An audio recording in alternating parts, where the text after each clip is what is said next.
Ravi de vous retrouver pour un tout nouveau numéro de votre magazine Éco-Débat. Aujourd'hui, le cap est mis sur un sujet stratégique de développement, tant pour le secteur public que le secteur privé en Afrique. Quelle relation s'établit entre le public et les opérateurs économiques privés? Comment sont passés les marchés entre le privé et les instances publiques? Comment faciliter l'accès des entreprises locales au marché public en Afrique? Toutes les clés pour comprendre la commande publique en Afrique, c'est dans quelques petits instants. Le temps de bien vous installer, de recevoir avec moi nos invités du jour. Monsieur Yao Célestin, directeur pédagogique au Centre africain de management et de perfectionnement des cadres, le CAMPC. Merci d'avoir accepté notre invitation. C'est moi qui vous remercie. Et avec vous sur ce plateau, nous sommes avec monsieur Olivier Koko Kosonou. Vous êtes consultant, expert en marché public. Merci d'avoir accepté notre invitation. Merci à vous. Alors, messieurs, le thème est sans doute un peu vague. La commande publique, la problématique de la commande publique. D'entrée de jeu, comment est-ce qu'on peut définir la commande publique? C'est quoi la commande publique? La commande publique, il faut entendre par commande publique l'ensemble des contrats que passe l'État. Quand on parle de l'État, vous avez les ministères, vous avez les sociétés d'État, vous avez les collectivités, vous avez les établissements publics et nationaux, c'est-à-dire tous les démembrements de l'État. Lorsque l'État veut construire une école primaire, lorsque l'État veut faire un centre de santé, lorsque l'État veut acheter des ordinateurs pour les ministères, pour les services, des BIC, l'État passe des contrats avec des prestataires. Et c'est l'ensemble de ces contrats-là qu'on appelle commande publique. Alors, c'est ça la commande publique. On est un peu plus situé présentement, mais au-delà de l'État, quand l'État passe cette commande, ou bien quand l'organisation publique passe cette commande, qui est en face de cette organisation généralement? Merci bien. Je pense que vous voulez parler des acteurs justement qui interviennent dans cette commande publique. Mais avant de répondre à cette question, je voudrais dire que la commande publique, et si je veux extrapoler un peu en parlant des marchés, ce n'est pas seulement que la question de l'État, parce que les entités, les structures internationales qui financent les grands projets sont intéressés par la commande publique également. Donc nous irons au-delà de l'État en citant ces bailleurs de fonds. Et je pense que l'expert va revenir sur ce sujet.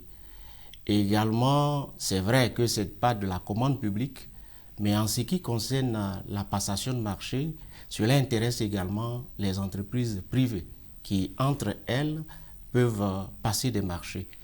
Alors, ce que je peux dire, c'est que au niveau de la commande publique, il y a plusieurs acteurs. Les premiers, ce sont les acteurs contractants, que sont les autorités contractantes. Il y a également le secteur privé. Il y a la société civile qui veut bien comprendre en réalité comment se déroulent ces marchés. Et puis, il y a tous les acteurs, tous les autres acteurs qui peuvent entrer en ligne de compte. Voilà donc ce que je peux dire en ce qui concerne la commande publique. Et là, tout à l'heure, vous venez de parler de marché, de ces acteurs du marché-là. Comment est-ce que ces marchés publics-là sont présentés, proposés aux opérateurs économiques? Ok, je voulais rebondir sur l'intervention de M. Yao concernant les bailleurs de fonds. C'est vrai, il y a des partenaires techniques et financiers, comme on les appelle de plus en plus, qui viennent appuyer nos États, soit directement par des appuis budgétaires, par des prêts, par des dons. Et tous ces éléments-là sont inscrits dans le budget de l'État. Dès lors que c'est inscrit dans le budget de l'État, ça devient de la prérogative de l'État. Et c'est pour cela que nous les englobons dans le cadre des marchés publics, dans le cadre de la commande publique. Donc voici, en fait, je veux dire implicitement, quand on parle de marché public, ils sont compris.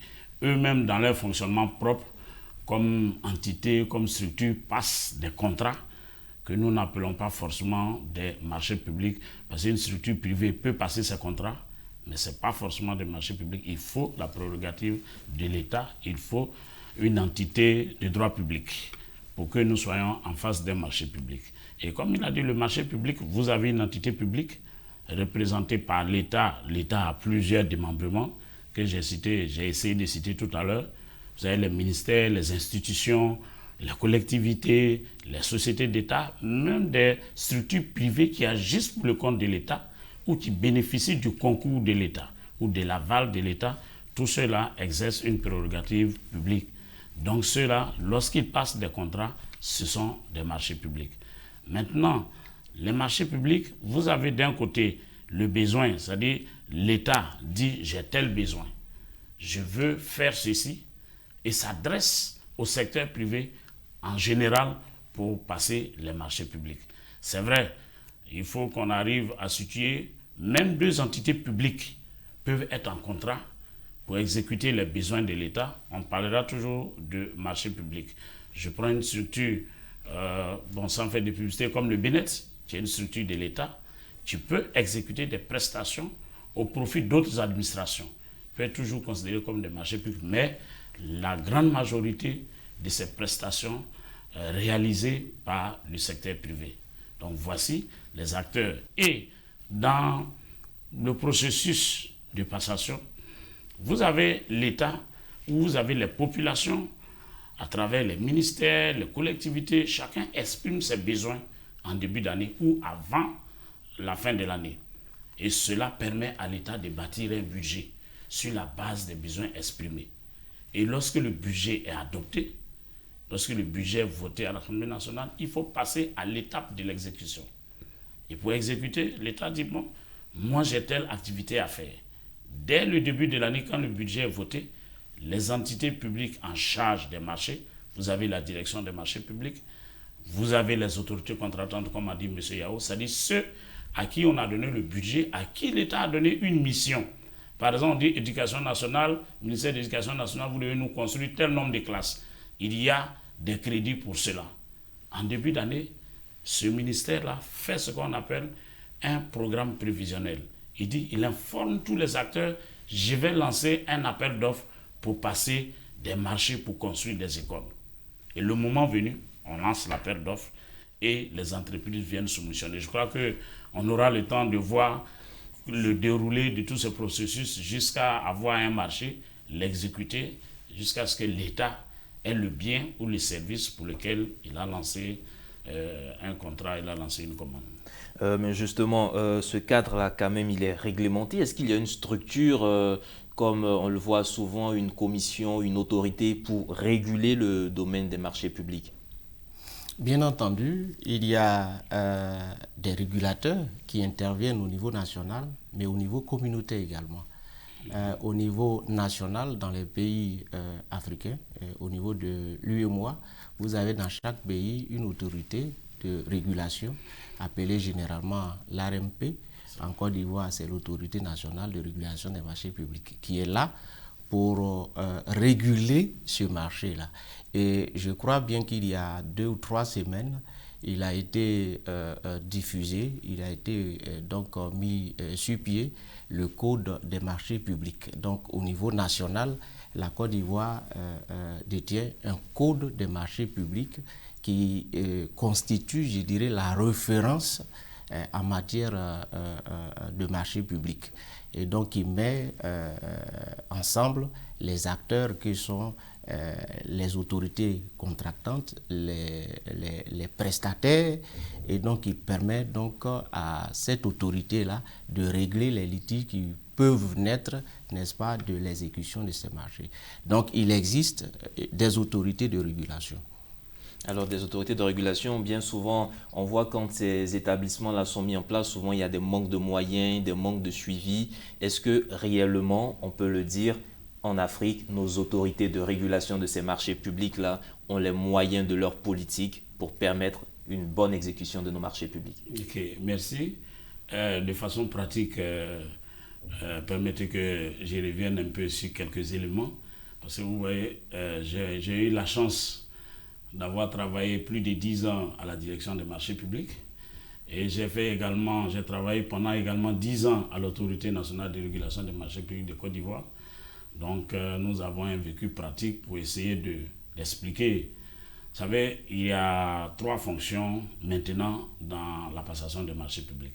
Vous avez la fonction passation des marchés publics, vous avez la fonction contrôle et puis vous avez la fonction régulation. Ça, c'est l'évolution récente qui a abouti à ça. Donc, vous avez les acteurs qui sont regroupés dans ces 3 catégories. Il y a ceux qui sont chargés de passer les marchés. On verra comment on les passe. Il y a une structure administrative qui est chargée du contrôle, a priori, de la passation des marchés pour s'assurer que tout se passe bien. Et il y a l'autorité de régulation des marchés publics qui est chargée de réguler ce système-là pour veiller à ce que tout fonctionne bien. Voici un acteur qui est comme un superviseur, il regarde pour mettre le système à un niveau souhaité. Et donc, ces autorités de régulation sont nées à partir d'une réforme de l'UEMOA. Vous savez, en 2005, il y a eu 2 directives qui ont été prises, la directive numéro 4 et la directive numéro 5. Et la directive numéro 5 a fait une séparation de la fonction contrôle et régulation.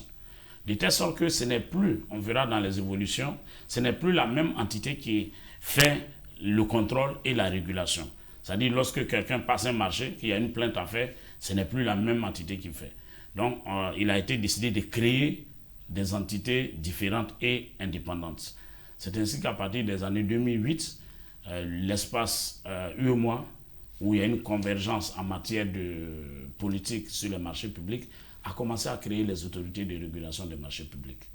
La mission étant délicate, l'UEMOA a fait une étude pour dire comment ces structures-là vont avoir les moyens, vont être autonomes pour mener à bien leur mission. Mission très délicate. Et l'étude a révélé qu'il faut qu'il y ait des ressources propres. Vous voyez, tous les secteurs qui sont régulés, la télécommunication, vous avez une redevance de régulation. Lorsque vous payez un billet d'avion pour l'aviation civile, vous avez une redevance. Donc c'est ainsi qu'il a été recommandé au niveau de l'UEMOA que chacun des États prenne des dispositions pour instituer ce qu'on appelle une redevance de régulation des marchés publics. De telle sorte que cette redevance-là permette au système de fonctionner. Et principalement, c'est cette redevance qui permet au système de fonctionner. C'est vrai qu'initialement, à la création, l'État a eu à appuyer ces structures en termes de crédit budgétaire. Nous avons eu la participation des partenaires techniques et financiers. Quand je prends le cas de la Côte d'Ivoire, il y a eu la Banque mondiale qui nous a appuyés, l'Union européenne, et par la suite, maintenant, l'autorité de régulation, à partir de la redevance de régulation des marchés publics, est presque autonome. Au Sénégal, il fonctionne 100% avec la redevance de régulation sans appui de l'État. Donc voici comment les autorités fonctionnent. Et on peut dire pour les pays qui ont institué la redevance de régulation, ces autorités-là ont les moyens de pouvoir... Bon, on n'est jamais satisfait des moyens qu'on a, mais il y a le minimum pour pouvoir faire accomplir au mieux la mission qui leur a été confiée par chacun des États. Alors justement, jamais satisfait à 100%. On le voit un peu très souvent comme lorsque le budget, la loi des finances est votée, il y a toujours un annexe fiscale qui accompagne cette loi des finances. Est-ce qu'au niveau des marchés publics, chaque année, le code, est-ce qu'il y a un code et est-ce que ce code-là est actualisé chaque année? Oui, il y a un code de marché public. M. Yao vient de le dire. Un nouveau code de marché public a été lancé récemment par l'État de Côte d'Ivoire. Le code, il est dynamique, mais il n'évolue pas, je veux dire, d'année en année. Vous savez, la Côte d'Ivoire a eu l'évolution récente. Nous avons eu un code en 2005, il y a eu un code en 2009 et il y a eu un code en 2019. Donc, il y a eu 10 ans de pratique. Lorsque un code, l'avant-dernier code a été voté, il y a eu 10 ans de pratique pour essayer de l'éprouver, de voir les insuffisances afin de pouvoir faire un nouveau code. Mais rien n'empêche que d'année en année, s'il y a des évolutions au niveau international, au niveau sous-régional, même des réalités nationales qui font qu'on doit modifier un article du code ou 2 articles, on refait un nouveau code de marché public, c'est-à-dire on actualise. Mais les révisions profondes se font quand même dans des délais assez espacés. Vous savez que lorsque la Côte d'Ivoire a entamé sa réforme des marchés publics en 1999, il y a eu le premier code qui a été pris en 2005. Lorsque le code a été pris, quelques mois après, l'UEMOA a pris les directives dont j'ai parlé tout à l'heure. Et comme nous avons l'obligation, quand on dit nous, les pays de l'UEMOA ont l'obligation de transposer les directives dans la réglementation nationale, Cela a amené la Côte d'Ivoire à faire un code en 2009. Et ce code-là, il est évalué. M. Yao nous l'a indiqué tout à l'heure, dans le cadre de la surveillance, nous avons une surveillance au niveau sous-régional et nous avons une surveillance au niveau international, puisque avec nos partenaires techniques et financiers, ils évaluent régulièrement notre système de passation pour voir la crédibilité, pour voir le respect des normes internationales. Donc, il a été relevé quelques écarts. Et c'est pour intégrer, c'est pour corriger ces écarts-là que nous sommes amenés souvent à refaire le nouveau code et puis actualiser, mettre les nouvelles pratiques pour pouvoir faire évoluer le système. Je pense que dans le reste du débat, dans le reste du débat, on y reviendra, vous donner vraiment tous ces détails. Mais déjà, il y a quelque chose qui ressort là, avec ce nouveau code. Quels sont vraiment les constats, les problématiques que vous avez observées sur le terrain? Parce que déjà, au Centre africain de management, on voit que vous avez développé tout un volet formation sur cet aspect-là. Sur quelle base vous partez pour mettre un point d'honneur à la commande publique en Afrique? Pourquoi? Parce que ce qu'on a constaté, comme on venait de parler du code des marchés publics, c'est un document qui comprend l'ensemble des règles pour la pratique en la matière, mais qui n'est pas connu par les acteurs. Alors, le rôle du CAMPC, c'est de faire la promotion de cette discipline pour que les acteurs aient, je dirais, la technicité qu'il faut pour mener à bien les différentes pratiques sur le terrain. Donc, la formation est donc nécessaire à ce niveau-là pour permettre aux acteurs de maîtriser l'ensemble des pratiques. Ce que nous avons constaté, c'est qu'en la matière, que ce soit dans la sous-région, mais en Afrique en général, les institutions de formation ne sont pas suffisantes. Et c'est maintenant que les pays sont en train de mettre en place leur système de formation. Et donc nous avons constaté que le besoin en matière de formation existe en ce qui concerne la maîtrise des pratiques de marché public et de commande publique. Donc en mettant en place la formation, le CAMPC permet aux acteurs d'avoir régulièrement les formations, d'avoir régulièrement la maîtrise des différentes pratiques sur le terrain. Voilà en quelque sorte ce que je peux dire d'entrée de jeu. Alors d'entrée de jeu, là cela est fixé, mais il y a une autre question qui me revient, ces marchés publics là, généralement quand on voit à quel groupe ou à quelle entreprise, à quel opérateur économique les marchés sont généralement accordés, on voit que ce sont de grands groupes internationaux et autres. Ça fait ressortir un peu le côté compétence des opérateurs économiques nationaux, ou bien c'est parce que les opérateurs économiques nationaux ne sont pas informés de ces marchés publics-là, ou plutôt de la procédure pour acquérir ces marchés publics? Justement, il y a plusieurs facteurs qui peuvent expliquer. Mais comme je venais de le dire, la plupart du temps, les gens ne sont pas formés et les gens ne sont pas informés. Donc, quand on n'est pas formé et qu'on n'est pas formé, il est tout à fait normal qu'on ne réussisse pas à avoir un marché. Donc, ce qu'il faut faire, c'est de pouvoir connaître précisément quelles sont les procédures, voilà, quelles sont les règles, comment fonctionne le marché. Il faut pouvoir le maîtriser entièrement. Donc, aujourd'hui, on constate que dans les entreprises privées, on emploie des personnes qui ne maîtrisent pas le secteur. Donc, ils ne peuvent pas répondre efficacement à un marché. Donc, vous ne pouvez pas compétir avec des grands groupes dans lesquels on a des experts chevronnés et puis espérer, n'est-ce pas, décrocher un marché. Donc, il faut aujourd'hui relever le niveau de la formation de ces acteurs-là qui interviennent auprès des entreprises privées. Ça, c'est un facteur important. Mais il faut dire que ce n'est pas ce seul facteur qui explique le fait que ces entreprises nationales n'arrivent pas certainement à décrocher ces marchés. Il y a également la capacité financière. Et l'expert va revenir sur ce point précis et peut-être mettre en relief les dispositions qui ont été prises, n'est-ce pas, au niveau des organes pour pouvoir favoriser, n'est-ce pas, l'émergence de ce secteur privé. D'accord. Monsieur Olivier Coco, je reviens vers vous. Alors, ce volet-là, Oui. la promotion des entreprises locales, de ces champions locaux, comment ça se passe? Oui.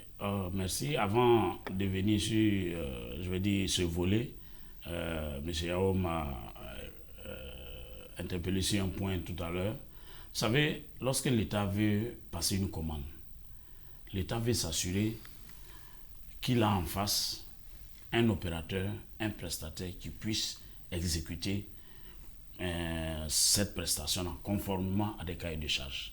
C'est pour cela, quand on veut faire une commande publique, on prend le temps de définir les caractéristiques. Je veux construire une maison à étage R+2. J'ai défini les caractéristiques. Il y a une étude préalable qui est faite. Et puis, l'étude dit, voici ce qu'il faut en termes de matériel. Voici ce qu'il faut en termes de compétences en ressources humaines. Voici ce qu'il faut en termes d'expérience. Par exemple, je vous confie un immeuble. Enfin, l'État confie un immeuble à une entreprise, un immeuble R+4. L'État va dire, il faut me montrer, il faut me démontrer que vous avez déjà au moins fait un immeuble de R+2 avant de vous confier un immeuble R+4. Parce que la construction d'un immeuble R+4 avec la construction d'une villa simple, l'organisation n'est pas la même. La technicité n'est pas la même. Donc l'État fixe au préalable des critères, c'est ce qu'on appelle le cahier de charges, et porte à la connaissance de tous les acteurs. Là, c'est un appel d'offres qui est lancé. Oui, un appel d'offres. Même quand un appel d'offres est lancé, voici ce que je veux faire, voici les caractéristiques. Je veux, dans l'équipe de celui qui va venir construire, un ingénieur en bâtiment, un ingénieur qualiticien, un technicien supérieur. On décrit tout ça. Voici le matériel que vous devez avoir. Une bétonnière, vous devez avoir une voiture de liaison, ainsi de suite. Et l'entreprise qui se sent capable vient soumissionner. Un des principes des marchés publics essentiels, c'est le libre accès à la commande publique.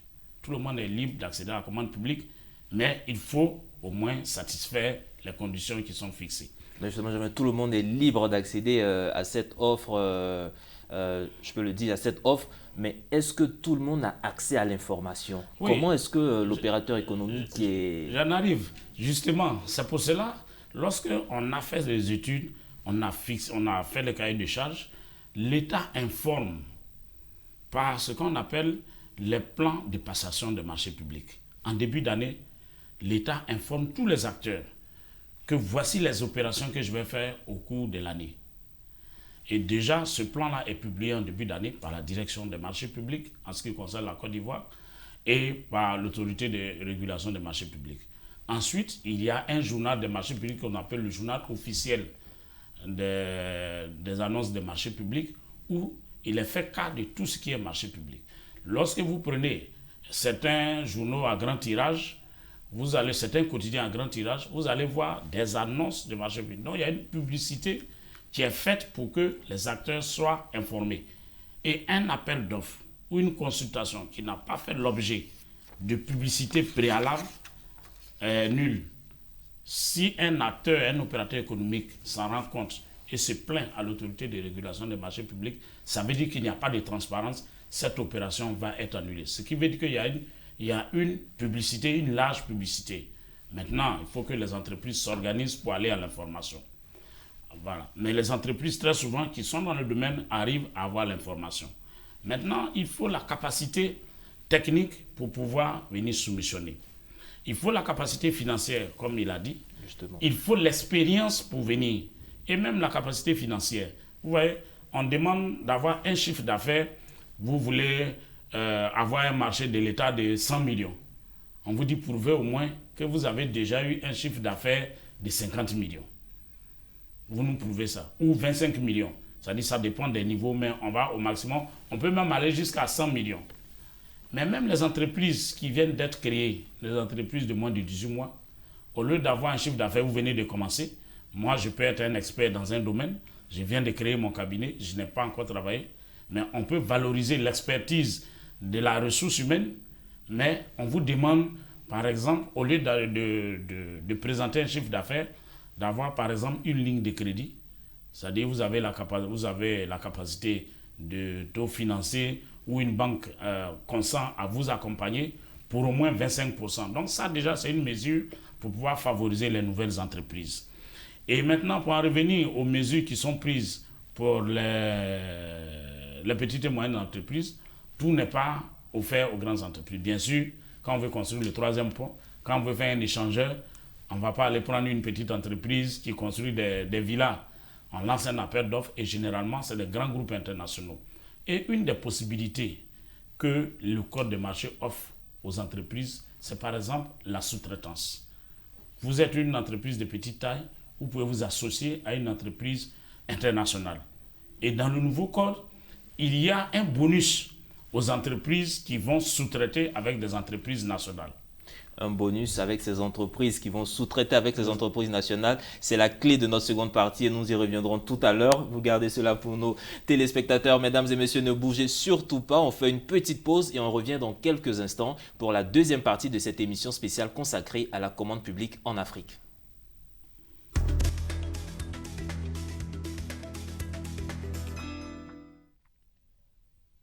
Bienvenue si vous nous rejoignez dans cette seconde partie de votre émission. Dans la première partie, nous avons abordé les grandes questions et préoccupations qui freinent l'élan de développement que pourrait impulser une bonne pratique de la commande publique en Afrique. Dans cette seconde et dernière partie, nous essaierons de définir des perspectives à moyen et long terme, mais aussi des propositions pour permettre aux partenariats secteur privé, secteur public de produire de meilleurs résultats pour un développement plus important. Et nous sommes toujours avec M. Yao Célestin, directeur pédagogique au CAMPC, et avec lui, M. Olivier Koko-Kosonou, consultant expert des marchés publics. Alors, M. Olivier Koko-Kosonou, tout à l'heure, vous étiez en train de nous développer ces politiques-là pour permettre d'émanciper ou de promouvoir les acteurs locaux au niveau des marchés publics. Ok, très bien. Vous savez, les marchés publics sont un moyen de développement économique. Et de plus en plus, les marchés publics s'orientent vers le développement socio-économique d'un pays. Et donc, on peut se servir des marchés publics pour régler certaines inégalités. On peut se servir des marchés publics pour promouvoir un secteur. Et c'est ainsi que les nouvelles dispositions du Code des marchés publics, vous avez un encouragement aux entreprises qui sous-traitent une partie de leur marché à des entreprises nationales. Et même cette disposition est reflétée au niveau sous-régional. Vous savez, l'espace UEMOA est devenu comme un pays. Et dans les textes que nous avons élaborés récemment, qui sont en cours d'adoption, il y a un bonus qui est accordé aux entreprises qui vont sous-traiter avec des entreprises communautaires, et la Côte d'Ivoire a transposé dans sa réglementation nationale avec des entreprises nationales. Vous savez, l'espace francophone a longtemps résisté à une pratique. Lorsque nous faisons des rencontres internationales, nous nous rendons compte que les pays anglophones réservent une part de leur marché aux entreprises nationales, ce qui ne se faisait pas à l'espace UEMOA. Et la Côte d'Ivoire a été avant-gardiste sur ce point-là. Dans la loi d'orientation de la promotion des PME, avait fixé 20%. Nous avions été combattus un moment, mais on est arrivé à convaincre l'UEMOA. Actuellement, dans les directives de l'UEMOA à venir, vous allez voir qu'il y a une partie des marchés publics qui sont réservés ou qui est réservée aux PME. Dans le nouveau code des marchés publics, c'est 30%. 30% déjà des marchés doivent être réservés aux PME. Il y a eu un relèvement du seuil de passation des marchés, du seuil de l'obligation de recourir à un appel d'offres ouvert. Jusqu'à 100 millions, on peut faire une compétition légère entre les entreprises nationales, entre les PME. Ensuite, il y a la sous-traitance dont j'ai parlé. Il y a la co-traitance. Les entreprises peuvent communaliser leurs forces pour pouvoir rivaliser avec les grands groupes. Donc, il y a cet élément également qui est une disposition qui est prise. Il y a vous savez, lorsque en 2017, nous étions en Afrique du Sud dans un forum de haut niveau, l'exemple d'Afrique du Sud nous a frappé. En Afrique du Sud, après la sortie de l'apartheid, les entreprises, les PME détenues par des Noirs qui remportaient des marchés étaient de 2%. Et en 15 ans, la proportion d'entreprises détenues par des Noirs qui ont remporté des marchés publics est passée à 76%. Et simplement parce que l'État a décidé d'acheter 8% plus cher à ces PME détenues par des Noirs pour pouvoir régler une inégalité. Donc les marchés publics sont un levier de développement économique, un levier de développement social et économique. Donc il y a toute une panoplie de mesures qui ont été prises dans les nouvelles dispositions pour pouvoir encourager les petites et moyennes entreprises et pour pouvoir favoriser le tissu économique national. Favoriser le tissu économique national, mais encore, pour avoir accès à ces marchés, la procédure est-elle aisée? Est-ce facile d'avoir accès à ces marchés publics-là? Bon, okay. La procédure est aisée. Je vous l'ai indiqué dans la première partie. L'État informe, je veux telle prestation. Voici les conditions qu'il faut remplir pour venir participer. Et quand la compétition est lancée, chaque candidat vient, regarde le dossier, soumet son offre. Quelqu'un disait que c'est le seul examen que vous passez, vous avez à la fois les épreuves et le corrigé à côté. On vous dit si vous avez un ingénieur, vous êtes OK. Si vous avez un ingénieur, ça vaut 5 points. Par exemple, un consultant qui a 5 ans d'expérience, ça lui vaut tel nombre de points. Donc vous savez déjà ce que vous allez avoir comme note. Et il y a une commission, lorsque vous soumissionnez, il y a une commission indépendante qui vient se réunir, examine les offres et dit voici l'entreprise qui est classée première, l'entreprise qui est classée deuxième. Et en fonction des critères d'attribution qui sont dans le dossier, on attribue au plus méritant. C'est aussi simple que ça. C'est aussi simple que ça, c'est rapide, c'est-à-dire dès qu'une offre est là, c'est... Bon, vous savez, les marchés publics ont des délais naturels. Lorsque vous lancez un appel d'offres, la publicité simplement doit faire 30 jours au minimum. C'est pour donner le temps aux entreprises d'avoir l'information, de pouvoir présenter une offre acceptable. Ça veut dire que vous ne pouvez pas vous cacher rapidement en 10 jours, dire que j'ai lancé un appel d'offres, il y a 2 ou 3 qui sont venus vous attribuer. Non, il y a des normes, il y a des délais incompressibles. En plus de cela, il y a des délais qui sont dus aux acteurs. Lorsque toutes les offres sont déposées, la commission d'ouverture des plis va statuer pour évaluer les offres. Donc plus il y a d'offres, ça peut prendre un peu plus de temps. Plus le dossier est complexe, pour évaluer les offres de fourniture informatique et puis évaluer les offres d'un pont ou d'un échangeur, vous voyez que ce n'est pas la même technicité. Mais en tout état de cause, il y a des délais. Nous sommes en train de faire. Le système travaille pour ne pas dépasser, par exemple, 120 jours. Vous savez, au niveau de l'OCDE, c'est la norme 120 jours. La Côte d'Ivoire a pris, le nouveau code. Les délais tendent vers cette norme-là. Parce qu'il y a des délais incompressibles, on ne peut pas aller plus vite que ça. Mais si on s'y prend tôt, comme on l'a dit depuis le début de l'année, vous avez le temps de passer les marchés, de les faire exécuter et de les faire payer. Souvent, les acteurs sont accusés, les acteurs du côté étatique sont accusés de lenteur. Il peut y avoir plusieurs raisons, mais il y a aussi que les procédures ne sont pas déclenchées à temps. Donc, il y a tout ce système-là. Et bon, la lenteur, on peut en parler, c'est un des fléaux du système. C'est ce qui est reproché, un des éléments qui est reproché au système, parce qu'un gouvernement a un programme à exécuter. Et ce programme-là s'exécute au travers du budget, au travers des marchés publics. Donc les marchés publics doivent permettre à ce gouvernement-là d'exécuter le programme sur lequel il a été élu. Et donc, souvent, le reproche, c'est que ça traîne, ça dure. Mais il y a plusieurs facteurs, comme on l'a dit. Il y a souvent la complexité, il y a souvent le délai de déclenchement des procédures. Il y a aussi souvent, il faut qu'on le dise, la capacité des entreprises à exécuter une prestation. Il y a ça. Il y a des fois, il y a souvent aussi, il faut le dire de façon honnête, il y a des problèmes de paiement. Il y a tous ces éléments et il y a aussi, comment on dit ça, la maîtrise des procédures par même ces acteurs qui ont en charge de conduire ce processus-là. Vous savez, jusqu'à aujourd'hui, nous tous, moi je l'ai dit, j'ai 21 ans d'expérience dans le domaine des prestations de marché public, mais je suis arrivé dans les marchés publics de façon accidentelle. Comme la plupart de mes collègues, nous sommes arrivés, il n'y a pas une formation initiale pour venir au marché public. Et c'est pour cela, tout à l'heure, le CAMPC va vous le dire, c'est pour cela qu'il y a un volet dans la nouvelle politique de professionnalisation de la fonction marché public. Le fait de passer le marché public doit devenir un métier à part entière, un métier où il y a des normes, il y a des règles et il y a des critères d'évaluation, des objectifs à atteindre pour que ce système-là, enfin, puisse relever la tête, comme on peut le dire ici.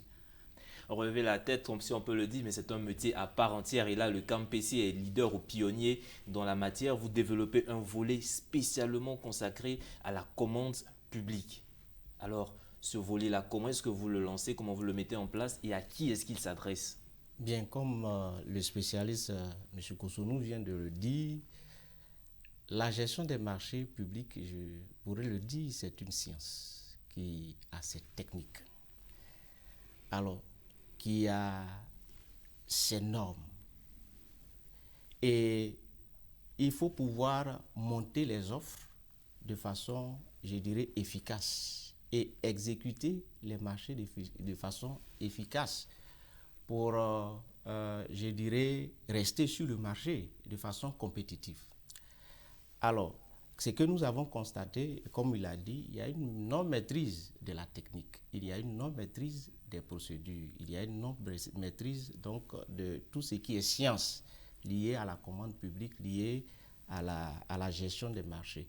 Ces procédures sont à la fois nationales, communautaires, mais aussi les procédures spécifiques, n'est-ce pas, aux bailleurs de fonds que sont la Banque mondiale, l'Union européenne, la BAD, l'ICC, la BID. Et ce qu'on constate, c'est que généralement, des financements qui sont disponibles ne sont pas généralement utilisés parce que les acteurs ne maîtrisent pas les procédures. Alors, le CAMPC vient répondre donc à ce besoin-là parce qu'il y a absence de formation ou insuffisance de formation. Donc, ce n'est pas seulement propre à la Côte d'Ivoire, c'est au niveau de tous les pays. Donc, le CAMPC donc, répond à ce besoin de formation en mettant en place deux types de formations. Les formations diplômantes et les formations qualifiantes. Diplômantes parce que, comme le spécialiste le disait aujourd'hui, beaucoup sont entrés sur le marché, je dirais, par accident et ont l'expérience qu'il faut, mais n'ont pas le parchemin. Et donc, aujourd'hui, au niveau même des États, on constate qu'il y en a qui sont spécialistes, mais qui n'ont pas été formés, qui n'ont pas le diplôme. Donc, le CAMPC crée cette formation diplômante pour permettre à tous ceux-là qui ont l'expérience et qui souhaiteraient avoir un parchemin pour pouvoir continuer en matière par rapport à leur carrière. Donc, il y a donc le Master 2 en commande publique qui a été donc mis en place avec l'aide, bien entendu, des différents organes au niveau sous-régional et au niveau de la Côte d'Ivoire. Je veux parler de la direction des marchés publics et de l'ARMP de Côte d'Ivoire qui nous accompagne sur ces programmes-là. Alors, la vision, c'est de pouvoir permettre ou doter les autorités contractantes, c'est-à-dire le secteur public, mais aussi le secteur privé, de spécialistes chevronnés, donc immédiatement opérationnels pour pouvoir intervenir sur ce marché. Voilà donc la vision qui a donc conduit le CAMPC à mettre en place cette formation diplômante, donc le Master 2 en commande publique, qui répond bien, n'est-ce pas, aux besoins du secteur public, mais aussi, n'est-ce pas, du secteur privé et également au niveau des organismes internationaux. Mais quand on sait aussi que le CAMPC, c'est quand même un instrument, c'est une volonté commune des chefs d'État de certains pays ouest-africains. Alors, depuis tout ce temps, pourquoi maintenant? Pourquoi le CAMPC ne s'était pas lancé dedans depuis les premières réformes? Bien, effectivement, nous avons plusieurs domaines dans lesquels nous intervenons, notamment en management des projets et un programme dans lequel nous développons l'aspect de gestion de marché public. Nous avons également des formations qualifiantes comme des séminaires dans lesquels nous réalisons des certificats et des séminaires en matière de gestion, passation de marché. Alors, donc, c'est après étude. Bien entendu, en voyant le dynamisme du marché au niveau de la sous-région, notamment de l'UEMOA, nous avons constaté qu'il était impératif de mettre en place un diplôme permettant donc aux acteurs là de pouvoir avoir ce parchemin qui leur permet de valoriser leur carrière. Donc la formation, un enjeu clé en tout cas pour le développement de la commande publique. Mais déjà, est-ce qu'avec ce nouveau code qu'on a, avec ces réformes, ces politiques dont vous venez de parler, on a des perceptions de quelques impacts au niveau du tissu économique? Est-ce qu'on a quelques résultats déjà de ces réformes? Bon, ça vient d'être lancé, donc il faut attendre qu'on puisse le prouver un peu pour avoir l'impact. C'est à partir de la gestion 2020 que ce nouveau code-là va commencer à être appliqué. Mais ce que je voulais dire par rapport à la formation, vous savez, le camp PC a été, je vais dire, assez avant-gardiste, ou bien ils ont flairé la chose. Je vous ai dit que nous étions en Afrique du Sud en 2017 au cours d'un forum de haut niveau sur les marchés publics. Et un des constats, c'est que il y a, entre guillemets, un désordre un peu dans le domaine des marchés publics. Chacun s'élève, il se proclame expert, spécialiste en passation des marchés publics. Comment réguler tout ça? Donc, la conférence de Johannesburg avait préconisé dans un premier temps que dans chaque État, il y ait une structure sur laquelle les partenaires techniques peuvent s'appuyer pour refléter toutes les réformes, les politiques internationales qui sont faites. La conférence était organisée par la BAD et la Banque mondiale avec les autres partenaires. Et il a été donc décidé de créer un réseau africain des experts en commande publique pour pouvoir, comme on le dit, cerner un peu ce domaine. Et ce réseau-là a eu sa première assemblée générale, à l'Assemblée générale constitutive, l'année dernière, 2019, à Dakar. Et une des résolutions essentielles, c'est d'aller vers la formation, de former. Et la formation va se faire, il y a deux types de formation, M. Yao l'a dit, il y a la formation diplômante, où il y a des structures qui vont être agréées pour pouvoir délivrer un certain nombre de diplômes reconnus en Afrique de façon générale et par nos partenaires techniques et financiers. Et puis maintenant, il y a la formation continue qui va être assurée par exemple, les acteurs dans les marchés publics comme la DMP, l'autorité de régulation des marchés publics, qui a construit un centre de formation à cet effet.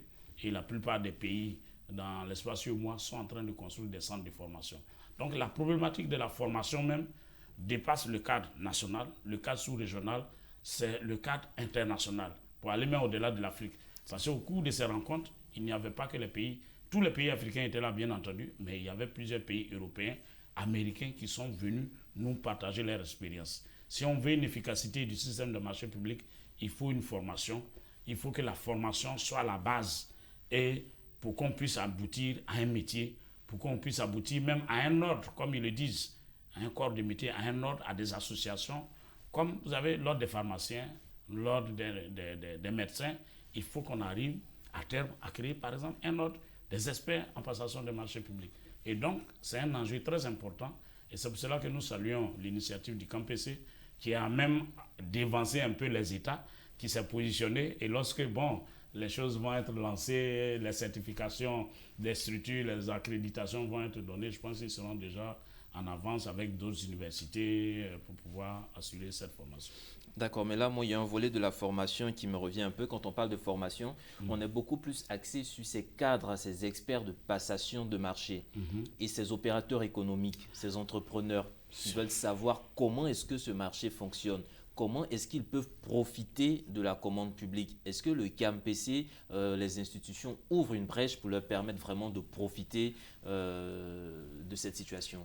Et c'est ce que nous avons d'ailleurs commencé dans le cadre de notre entrée académique il y a 2-3 semaines. Nous avons organisé une conférence qui a été animée par l'expert, M. Kosonou, et qui portait sur la problématique de la gouvernance des marchés publics, de la commande publique. Et nous avons à cet effet invité les acteurs, c'est-à-dire la société civile, le secteur privé, et puis également l'administration publique, mais aussi les organisations internationales. Et donc, nous prévoyons au cours de l'année organiser un ensemble de séminaires. Le prochain séminaire va porter sur le nouveau code des marchés publics de Côte d'Ivoire. Nous sommes déjà en relation avec le directeur des marchés publics qui viendra pour animer ce séminaire-là sur le code des marchés publics, donc le nouveau code.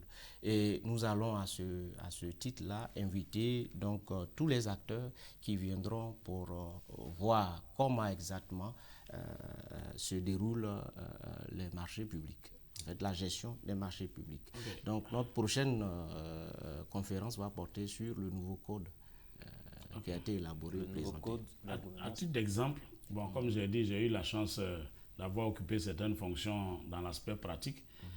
L'autorité de régulation des marchés publics a formé, je vais dire, sur les 10 dernières années, environ 1000 personnes par an sur les marchés publics, formés, sensibilisés, informés.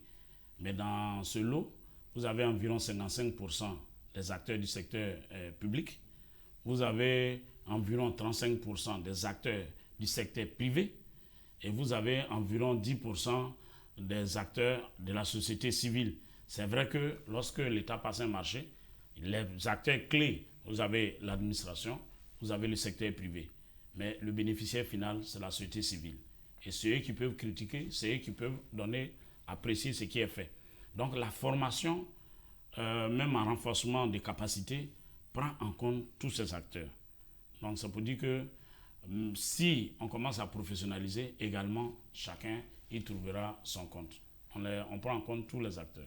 Si on professionnalise le secteur, et là encore il me revient une autre question, toujours à votre direction, M. Yao Célestin. Tout à l'heure, on a vu, ou dans nos recherches, on a vu que généralement pour monter ces projets-là, étant donné qu'il n'y a pas encore il n'y a pas assez de compétences pour cela, des organisations publiques ont tendance à faire appel à des cabinets internationaux, à des cabinets d'experts. Est-ce que, en plus de la formation, votre organisation peut se permettre de coacher ou d'encadrer les organisations publiques pour le montage de ces projets pour la coordination des marchés publics? Est-ce que c'est dans vos cahiers de charges? Bien, il est vrai qu'en dehors de la formation, qui est l'une des premières missions du camp PC, il y a la mission d'assistance conseil auprès des entreprises, des organisations et des administrations publiques. Alors, donc, à cet effet, le camp PC donc, développe, n'est-ce pas, de l'assistance auprès donc, du secteur privé et des organisations publiques également. Donc, à cet effet-là, on a des consultants qui peuvent intervenir à ce niveau. C'est un volet auquel on n'a pas encore réfléchi, mais je pense que le camp PC pourra le faire dans l'évolution des choses, puisque nous commençons par mettre en place maintenant le programme diplômant, et je crois bien que les acteurs qui vont intervenir, que ce soit les formateurs et les auditeurs qui vont sortir de ce programme-là, il y a certains qui seront donc utilisés comme consultants, comme spécialistes par le camp PC pour accompagner les différents acteurs dans l'amélioration de leurs pratiques en matière de gestion de marchés publics. Alors, on l'a vu vraiment, la formation, c'est un élément, un facteur clé du dispositif pour permettre de bien développer le système des marchés publics, de la commande publique en Afrique. Mais en 1 minute, 2 minutes, si vous aviez un mot, une vision, une perspective pour une meilleure gouvernance au niveau de la commande publique en Afrique, quelle serait-elle? Ok. Je crois que les marchés publics commencent à être ou sont bien réglementés.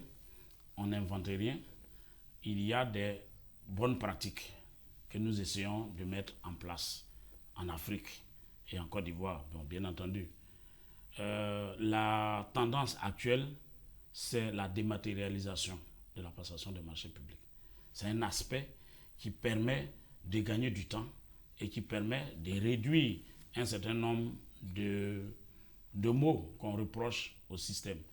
Il va falloir dématérialiser, c'est-à-dire passer à la passation électronique des marchés. Ça, c'est un aspect qui est... le principe est posé dans le nouveau code des marchés publics. Les autres pays y sont déjà, enfin les autres pays développés. Donc nous également, c'était une des résolutions également de ce forum-là pour que nous allons vers la dématérialisation, la passation électronique de marché. Bien entendu, il y a la professionnalisation. Désormais, c'est un métier. On doit faire ce métier et il doit avoir la spécialisation de chacun des acteurs. Vous avez ceux qui sont chargés de passer les marchés, ceux qui sont chargés de contrôler et ceux qui sont chargés de pouvoir réguler. Et pour mieux réguler, il faut une éthique dans ce domaine. Il faut une déontologie. Et il y a un code de déontologie et une charte d'éthique qui sont en élaboration, qui sont sur la table des dernières nouvelles que j'ai eues du gouvernement pour pouvoir crédibiliser un peu plus ces systèmes-là. Parce qu'aujourd'hui, jusqu'à aujourd'hui, j'espère que ça a diminué. Bon, disons, soyons optimistes. Par le passé, quand on parle des marchés publics, les gens ont tendance à voir la corruption. Les gens ont tendance à voir la malgouvernance. Il faut que désormais, on puisse avoir, quand on parle des marchés publics, chacun sache que c'est une compétition ouverte, chacun a ses chances. Si j'ai les qualités, je peux remporter et que le système est transparent, le système est crédible et fiable. Et c'est en cela nous sommes appuyés.